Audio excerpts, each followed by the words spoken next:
Alright, hello everyone, and thank you for tuning in once again to the Black Box Podcast, BBOR, Black Box Online Radio, coming to you from West Virginia. Well, what can we say? The Mike Gravel campaign for 2020 is in the twilight hours. The guys were posting on Twitter that they are foreseeing a very near end to the presidential campaign for Senator Mike Gravel from Alaska. But the thing is, though, this was something that was planned from the beginning. They were even mentioning that they expected it would only continue to this point around July 2019. And from the start, the guys running the Mike Gravel campaign were just like, the ambition is not to win. It was to try and get Mike Gravel into the debates so he could talk about a series of issues. Why would we even say anything about Mike Gravel right now, 88 years old, left the Senate in 1981? Why him? Well, I think that there's just a good opportunity to talk about empowering citizens any chance we get, no matter who it is, no matter who the politician is. What are the things out there that are actually benefiting the citizens? Because let's look at some of the things going on right now in America. Do people who are living in low-income areas have access to health care? Not always. Do they have access to good health care? Almost never. There are major problems that are going on, and we talk about these things so casually, but it's like people in the United States of America, the richest nation in the world, are getting sick and dying because of the way that our system is structured. And some people are just sort of like personal responsibility. You should have been in a position where you could have afforded it. But we got to look at how we got there. And a lot of people are putting these things forward. You have somebody like John Delaney saying we need to improve housing conditions so people will get sick less often and then they won't have to go to the doctor. You have people like Tim Ryan saying we need mental health and mental awareness education in our schools, social and emotional learning, so people not only know how to deal with things like mental illness, but also mental awareness about things like anger and frustration and overcoming social problems, like how to deal with just rejection in society. Those are the things that are leading to our epidemics of mass shootings in America. It's like, I don't care who it is. If there are issues that we can talk about, it's like, there are issues that we can talk about that are actually going to deal with empowering the citizens of the United States of America. Bring it on. Find the diamonds in the rough, the diamonds in the dunghill of American politics. One of the things that the Mike Gravel campaign did that I don't think I heard from any other presidential campaign is they created a website domain called sendhenrykissinger.com. Send Henry Kissinger to the Hague, viewing him as a war criminal. And we just talked about the dunghill of American politics. There are a lot of dark sides to the last 70 years of what the United States of America has been doing. Yes, we've had some very good accomplishments. I love America. I'm proud to be an American. But there's also some major dark sides that we've encountered. And the very first upload that we ever did on Black Box Online Radio was talking about war crimes of the secretaries of states. And it's not just Henry Kissinger. We were mentioning that Henry Kissinger did some bad things. I mean, it's possible that more than 1 million people died because of the decisions that he made. And it's not only during his time as National Security Advisor and Secretary of State, Nixon and Ford, as he continued on, of course, Kissinger and Associates, the private consulting, advising foreign governments. More than 1 million people died because of the decisions that he made. And it's like, the Mike Gravel campaign wants to talk about that, viewing Henry Kissinger as a war criminal, sending him to the Hague, trying him for war crimes. Bring it on. We need people that are going to hold our leaders accountable. We were the ones who did it, therefore it is a just cause, is unacceptable. We cannot be using that mentality in the 21st century. The United States of America cannot be using that mentality. But the thing is that we mentioned years ago was that there's even a line on Henry Kissinger's Wikipedia that he has been unfairly singled out. Many secretaries of state have done similar actions, including Hillary Clinton, and Henry Kissinger has been unfairly singled out. So, if that's the case, put all the secretaries of state on trial for war crimes. Send them all to the Hague. No one should be above the law, and we can't have this broken political culture that is just going to be like, well, all of our political leaders are doing illegal things and immoral things and leading to the deaths of millions of people, millions. We can't just make that a social and cultural norm. And one of the things that the Mike Gravel campaign did was they actually stood up to that and they said, hey, that's bad. I don't hear those things from Joe Biden, and I rarely hear them from Bernie Sanders. He'll have some lines about ending the wars and stuff like that, but to actually identify the sort of elements of corruption in the political system, I commend Mike Gravel and the teenagers running his campaign for those actions. But the thing is, though, there was an interview with Noam Chomsky when he was saying that every president since Dwight Eisenhower could be found guilty for crimes that go against the Nuremberg laws. It's like the political system is broken. It is fractured. And it is disgusting. I mean, once again, we're talking about, things like healthcare and foreign policy. Countless people are losing their lives because of this. They are getting sick and they never get better. They are getting their limbs blown off. They're getting their faces disfigured. Look at what's happened in Vietnam. They're still dealing with the effects of the chemical warfare. And the United States government didn't even approve that one bill in the House that would call for the building of treatment centers to deal with the effects of Agent Orange dioxin in Vietnam. Didn't approve it. It's like, we just need any sort of political leader that is going to stand up to some of these things, and also look at just kind of what we can do to sort of deal with some of the issues in a practical manner, actually dealing with a practical solution. One of the things that the Mike Gravel campaign talked about a lot was direct democracy, or getting the American people to vote on constitutional amendments in a referendum fashion. Yes, no. Do you agree with Amendment 28? Yes or no? I mean, I'm not going to lie. Democracy is something that is kind of a double-edged sword. There are a lot of problems with democracy. There are a lot of problems with voting. It's like a lot of people are voting for things that they don't understand, that they don't have the best understanding of. We mentioned once that quote from Winston Churchill, the biggest argument against democracy is a 5-minute conversation with the average voter. But what's the alternative? Scientific dictatorship where they're just like, your IQ isn't high enough. You don't have rights. I mean, it's not perfect. It's not even the best thing out there, but it's the best thing that maybe we have right now.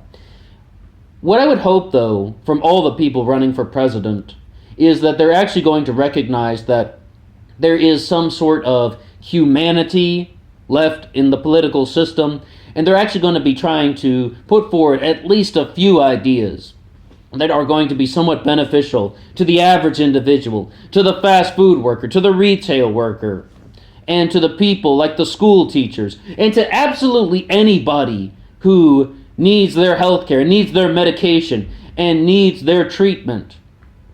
And for us as the voters, for us who are sitting back in the electorate, we can sit back and watch, and we're just going to be like, where are the ideas that are beneficial to the human race? Because it isn't even just America. In the 21st century, the national borders are just going to be lines in the dirt. The 21st century is about internationalism. It's about global connections. It's about the connecting world. And we got to look about how that's going to go down. We also need some presidential candidates that are going to stand up to the Chinese, because China is leading with the Belt and Road Initiative, the Belt and Road Forum, and it's a very, very tricky situation for the United States of America, because one of the things is China is a nation that doesn't allow free speech. They are a nation that houses people in concentration camps. So the reports say. It's kind of an alleged accusation at this time. And they're also a nation that is really just trying to violate the Hong Kong extradition laws and all those protests going on. They are against humanity. At least the government is. I mean, the Xi Jinping regime, who made himself president for life. I mean, doesn't that sort of sound dictatorial? and that's the nation that wants to lead with the Belt and Road Initiative, the United States of America is going to be a nation that is going to have to contend with that. I mean, there was an old interview with Donald Trump and Piers Morgan back in 2011, and what they were saying was just that if they're kind of arguing, is China a competitor or is China an enemy? Piers Morgan saying China's just a competitor. Donald Trump was saying that they were an enemy. And now Donald Trump is the president of the United States, so we actually have to look back at his words. There was a time when he was just kind of the host of the Celebrity Apprentice. Those days are no more. Is China a competitor or an enemy? Right now, they are both. They're trying to become the most dominant nation in the world, and they are moving fast. But the thing is, though, they're also a nation that is completely against the rights of their citizens, as well as really just trying to exploit, manipulate, and rip off all these developing world nations. Not to mention, they have up to 2 million people in quote-unquote re-education centers. Some very dangerous stuff is going on in China. And we just have to look at what do we want to become as a nation, the United States of America. Do we want to stand up to that? Or do we just want to sit back and just roll with the punches? Say, nope, we can't do anything about China. They're too powerful. One of the ways that we can do about it is more power to the American citizens. As much as we're talking about ideas and plans, it's not only about that. It was like 20 years ago when I first heard the quote. I mean, it's from a book that was written 20 years ago where they were saying that the political climate is extremely messy. Government is horribly unorganized. The president has to respond to challenges here, problems here. They have to make sure an uprising doesn't happen. They have to make sure they don't lose one of their allies in this part of the world. Government is horribly unorganized. The executive branch doesn't even create a policy. The political climate creates the policy. If that's the case, we need more citizen empowerment. We need more for the citizens. Give more freedom and civil liberties to the average American citizen. Give more freedom and civil liberties across the board, because the government is going to have to just sort itself out. When once again, you need leaders who are going to be very good with the decision-making skills in the process. It's not like leadership is meaningless. Leadership is very important. But you can't just say, here's my plan, and we're going to put it into action. Sadly, I mean, a lot of the Democrats are just going down that road. And Marianne Williamson, of all people, called them out and just said, we're not going to win just by having plans. The political climate creates the policy. But, it's like, one of the other things about Mike Gravel is that he was the person who was coming at a lot of libertarian issues from the Democratic side. Tried to become the libertarian nominee for the Libertarian Party for president in 2008, but was unsuccessful. But it really goes to show you that a lot of the things that Mike Gravel has been talking about are just beneficial to the citizen, in the sense that he was pro-marijuana before it was super cool to be pro-marijuana. And being pro-marijuana has nothing to do with smoking. I don't smoke marijuana. I've never touched a joint in my life, but I'm pro-marijuana because of the way it affects the prison industrial complex, so we don't have these enormous amount of people being locked up in our for-profit prisons. That's anti-citizen. Those are the things that are anti-citizen that we need to get away from. And the only way that that's going to happen is if the collective will of the people get together and just be like, this is unacceptable. And it is happening. But the thing is, though, these are very subtle changes that are going on across many, many years. I mean, was the Voting Rights Act just a snap of someone's fingers? Was the Civil Rights Act just a stroke of Lyndon Johnson's pen? No, these things took decades of building up.